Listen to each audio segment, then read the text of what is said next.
ഞാൻ നമ്മുടെ അരിമണല് ആണുള്ളത്. അരിമണല് AIE സെന്റർ എന്ന് പറയുന്ന, അതായത് നമ്മുടെ ബദൽ സ്കൂള്. നമുക്കറിയാം ഈ ഒരു ഇതിന്റെ ഇടയിൽ കുറച്ച് ചെറിയ പ്രശ്നങ്ങളൊക്കെ ഉണ്ടായിരുന്നു. ബദൽ സ്കൂളൊക്കെ അനുമതി ഇല്ല, അങ്ങനെയാണ് ഇങ്ങനെയാണ് എന്നൊക്കെ പറഞ്ഞാണ്ട് കുറെ പ്രശ്നങ്ങളൊക്കെ ഉണ്ടായിരുന്നു.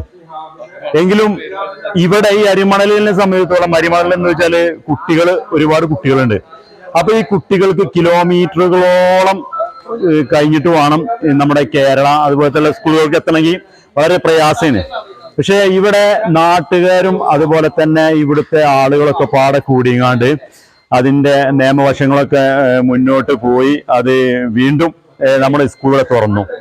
അപ്പൊ ഇവിടെ ഉള്ള പ്രശ്നം കാര്യങ്ങൾ, ഇവിടെ ഇവർക്ക് ശമ്പളം കൊടുക്കാനുള്ള ചെറിയൊരു പ്രയാസമാണ്. അല്ല, ഇതിന് ആളുകളുടെ സഹായം കൊണ്ട് അഡ്ജസ്റ്റ് ചെയ്ത് ഇങ്ങനെ ഈ നാട്ടുകാരെ ഒരു കഴിവുകൊണ്ട് ഇങ്ങനെ അഡ്ജസ്റ്റ് ചെയ്ത് പോവാണ്. അപ്പൊ വളരെ പ്രയാസത്തിലാണ്. അപ്പൊ ശമ്പളം കൊടുക്കാൻ വേണ്ടിങ്ങാണ്ട് മന്തി ചലഞ്ച്, ഒരു ബിരിയാണി ചലഞ്ച് നടത്തുകയാണ്. കാരണം വെച്ചാൽ ആ ഒരു കിട്ടുന്ന പൈസ കൊണ്ട് ഇവിടെ പഠിപ്പിക്കുന്ന അധ്യാപകർക്കുള്ള ശമ്പളം കൊടുക്കാൻ വേണ്ടിയാണ്ട്. അപ്പൊ ഞാൻ എന്താ വെച്ചാൽ ഇതിന്റെ വിവരങ്ങൾ ഇതിന്റെ മാനേജ്മെന്റ് തന്നെ, നിങ്ങളെ പേരെന്താണ്? ഇതിന്റെ ആരാണ്? ഏതായാലും ഇതിന്റെ നൗഷാദ് SMC പ്രസിഡന്റ്. ബാക്കിയുള്ളവരൊക്കെ ഉണ്ട്, ഒക്കെ വൈക്ക് പോയിക്കണം. അദ്ദേഹത്തോട് ഇതിന്റെ കാര്യങ്ങൾ ചോദിക്കാം. അതോടൊപ്പം തന്നെ സജീവമായിട്ട് ഇവിടെ പ്രവർത്തകരൊക്കെ ഉണ്ട്, നാട്ടുകാരുണ്ട്, ക്ലബിന്റെ പ്രവർത്തകരുണ്ട്, സന്നദ്ധ സംഘടന പ്രവർത്തകരുണ്ട്. ഏതായാലും ഈ ബിരിയാണി ചലഞ്ച് ഒരു മാതൃകയാകട്ടെ. ഞാൻ ഇതിന്റെ നമ്പർ, നമ്മുടെ ഇതിന്റെ PTA പ്രസിഡന്റ് നമ്പറാണ് ഞാൻ ഇതിൽ കൊടുത്തിട്ടുള്ളത്. അപ്പൊ നിങ്ങൾ എന്തെങ്കിലുമൊക്കെ ആരും എന്തെങ്കിലുമൊക്കെ ചെയ്യാൻ കഴിയാതെ സഹായ കാര്യങ്ങളൊക്കെ ഉണ്ടെങ്കിൽ ഈ നമ്പറുമായി ബന്ധപ്പെടാം. ഏതായാലും നമുക്ക് നൗഷാദിന്റെ വിവരങ്ങളും ഇവിടുത്തെ ചെറിയൊരു വിവരമാണ്, അതാണ് ഞാൻ അവിടെ ഒന്നുങ്ങാണ്ട് ഈ ഒരു ബദൽ സ്കൂളിന്റെ ഈ ഒരു അവസ്ഥ എങ്ങനെയെന്നുള്ളത് അതിന്റെ വിശദീകരിക്കേണ്ടത്. നമുക്ക് ആ വീഡിയോ ചടങ്ങി. പിന്നെ ഞങ്ങളൊരു 2 വർഷത്തോളമായിട്ട് സർക്കാരിന്റെ സഹായമൊന്നും ഇല്ലാക്കുന്ന ഒരു സ്കൂളാണിത്. പിന്നെ ഹൈക്കോടതിയുടെ സ്റ്റേയുടെ ബലത്തിലാണ് ഞങ്ങൾ പ്രവർത്തിച്ച് പോന്നുകൊണ്ടിരിക്കുന്നത്. പിന്നെ അപ്പോൾ കഴിഞ്ഞ വർഷം ഞങ്ങൾ ഇതുപോലെ ഒരു ബിരിയാണി ചലഞ്ച് വെച്ചിട്ടാണ് അധ്യാപകർക്ക് ശമ്പളവും മറ്റൊക്കെ കൊടുക്കാൻ വേണ്ടിയിട്ട് നിന്നത്. ഇപ്രാവശ്യവും നമ്മളെ നാട്ടിലത്തെ നല്ലവരായ പ്രവാസി സുഹൃത്തുക്കൾ, അതുപോലെ എല്ലാ വിഭാഗത്തിൽപ്പെടുന്ന ആൾക്കാരും ഉള്ള സഹകരണം കൊണ്ടാണ് നമ്മൾ രണ്ടാമതൊരു ബിരിയാണി ചലഞ്ച് വെച്ചിട്ടാണ് ഈ വർഷം, ഈ അധ്യയന വർഷം പൂർത്തിയാക്കാനുള്ള ഒരു തത്രപ്പാടിലാണ് നടന്നുകൊണ്ടിരിക്കുന്നത്. അടുത്ത വർഷമെങ്കിലും സർക്കാർ ഈ കാര്യങ്ങളിൽ ഇടപെട്ടുകൊണ്ട് ഞങ്ങൾക്ക് പരിപൂർണമായൊരു എല്ലാ സഹായങ്ങളും സർക്കാർ തലത്തിൽ തന്നെ കിട്ടുന്നൊരു രൂപത്തിലാകണം എന്നുള്ളൊരു പ്രതീക്ഷയിലാണ് ഞങ്ങൾ. ഇതിന് പരിപൂർണമായ പിന്തുണ നൽകുന്ന ഞങ്ങളെ ക്ലബ്ബ് ഭാരവാഹികൾ, അതേപോലെ പ്രവാസി സുഹൃത്തുക്കളുണ്ട്, ഞങ്ങളെ അരിമണല് മഹല്ല് തലത്തിലുള്ള ആളുകൾ, എല്ലാവരെയും പരിപൂർണ സഹായ സഹകരണം കൂടെ ഞങ്ങളിപ്പോൾ ഇത് പ്രവർത്തിച്ചു പോകുന്നു ഇത്രയും കാലമായിട്ട്. പിന്നെ ഏകദേശം 100-ൽ അധികം കുട്ടികൾ പഠിക്കുന്ന ഒരു സ്കൂളാണിത്.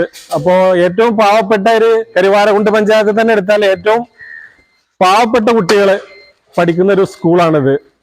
പിന്നെ 3ഉം 4ഉം കുട്ടികളൊക്കെ ഒരു വീട്ടിൽ നിന്നുള്ളവർക്ക് കേരളയിലോ അതുപോലെ നീലാഞ്ചേരിയോ പോയി പഠിക്കണം എന്നുണ്ടെങ്കിൽ 350-300 രൂപ ബസ് ഫീസ് വരുന്ന ഒരു സാഹചര്യത്തിലാണ് ഈ സ്കൂൾ ഇവിടെ നിലനിർത്തേണ്ട ഞങ്ങളെ നാട്ടുകാരുടെ ഒരു ആവശ്യമായിട്ടാണ് ഞങ്ങളിത് മുന്നോട്ട് പോകുന്നത്.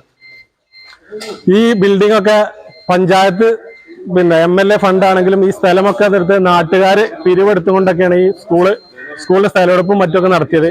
അപ്പൊ ഇത് കൈവിട്ട് പോകുന്നത് ഞങ്ങള് അരിമണൽക്കാർക്ക് സഹിക്കാൻ കഴിയാത്തൊരു കാര്യമാണ്. അതുകൊണ്ടാണ് ഈ 2-3 വർഷമായിട്ടും കേസ് ബന്ധമായിട്ടും ഇതൊക്കെ ആയിട്ട് ഞങ്ങൾ മുന്നോട്ട് പോകാനുള്ള കാരണം തന്നെ. അപ്പൊ സർക്കാർ ഇടപെട്ടുകൊണ്ട് അടുത്ത വർഷമെങ്കിലും, ഈ അധ്യയന വർഷം കഴിഞ്ഞ് അടുത്ത വർഷം തുടങ്ങുന്ന ആ മുറക്കെങ്കിലും എല്ലാവിധ സഹായ സഹകരണങ്ങളും നൽകുമെന്ന പ്രതീക്ഷയിലാണ് ഞങ്ങളുള്ളത്. വളരെ പാവപ്പെട്ട കുട്ടികളാണ്. ഒരു 3-4 കുട്ടികളൊക്കെ ഉണ്ടെങ്കിൽ ഒരു വീട്ടിൽ നിന്ന് നിങ്ങൾക്ക് തന്നെ ആലോചിച്ചാൽ അറിയാം, ഒരു 300 രൂപ ഒക്കെ വരികയാണെങ്കിൽ 1200 രൂപ ഒരു കുട്ടിക്ക് ഒരു മാസം ഒരു രക്ഷിതാവിന് ചെലവ് വരും. അപ്പോൾ അത്തരം കുട്ടികളൊക്കെ ഇവിടെ പഠിക്കുന്നത് കൊണ്ട് തന്നെ ഈ സ്കൂള് നിലനിർത്തി കൊണ്ടുപോകണം എന്നുള്ള സാഹചര്യത്തിലാണ് ഒരു ജനകീയ കമ്മിറ്റിയൊക്കെ രൂപീകരിച്ചുകൊണ്ട് ഈ ബിരിയാണി ചലഞ്ചും മറ്റൊക്കെ അതിനൊക്കെ സഹായം തന്ന ഒരുപാട് വ്യക്തികളുണ്ട്. അരിയായിട്ടും അതുപോലെ ചിക്കനായിട്ടും ഇതിനു വേണ്ട സഹായ സാധനങ്ങൾ. അപ്പൊ അവർക്കൊക്കെ നന്ദിയും കടപ്പാടും രേഖപ്പെടുത്തുകയാണ്. അതിന്റെ കാര്യങ്ങളൊക്കെ പറഞ്ഞു. ഞാൻ വീണ്ടും പറയുന്നത് നമ്പർ ഇത് ടൈപ്പ് ചെയ്തിട്ടുണ്ട്. ആർക്കെങ്കിലും പല സഹായങ്ങൾ കൊടുക്കാൻ കഴിയുന്ന ആളുകൾ സഹായിക്കണം. കാരണം ഒരു നാട് ഒരുമിക്കുമ്പോൾ എന്തായാലും ഇങ്ങനെയൊക്കെ ഒരുമിച്ച് ഒരു സ്കൂൾ നിലനിർത്താൻ വേണ്ടിങ്ങാണ്ട് ശ്രമിക്കുമ്പോൾ നമ്മളൊക്കെ അതിലൊരു പങ്കാളികളാകുക. കാരണം വെച്ചാൽ ഇപ്പൊ ഗവൺമെന്റിൽ ഇപ്പൊ MLA ഇത് ബിൽഡിംഗ് പറഞ്ഞ എല്ലാരും ഉണ്ടല്ലേ? ബിൽഡിംഗ് ഒക്കെ നമ്മുടെ MLA ഫണ്ടും അതുപോലെ തന്നെ പഞ്ചായത്ത് കൂടി ചെയ്തിട്ടുണ്ടല്ലേ?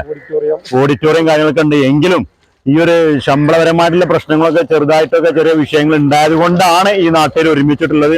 അപ്പൊ ഞാൻ ആ നമ്പർ ഇതിൽ ടൈപ്പ് ചെയ്തിട്ടുണ്ട്. PTA പ്രസിഡന്റിന്റെ നമ്പറാണ്. നിങ്ങളുടെ പേരെന്താ? റഹീം. നമ്മളെ റഹീംക്കാണ് PTA പ്രസിഡന്റ്. ആ നമ്പറാണ് ഞാൻ ഇതിൽ ടൈപ്പ് ചെയ്തിട്ടുള്ളത്. നൗഷാദിക്കാണ് SMC ചെയർമാൻ. അദ്ദേഹമാണ് നമുക്ക് അതിൽ വിവരങ്ങൾ കൈമാറിയത്. ഏതായാലും ഇത് ഗ്രൂപ്പുകളിലേക്ക് ഒന്ന് ഷെയർ ചെയ്ത് കൊടുക്കുക അടുത്ത വീഡിയോയിൽ. നന്ദി.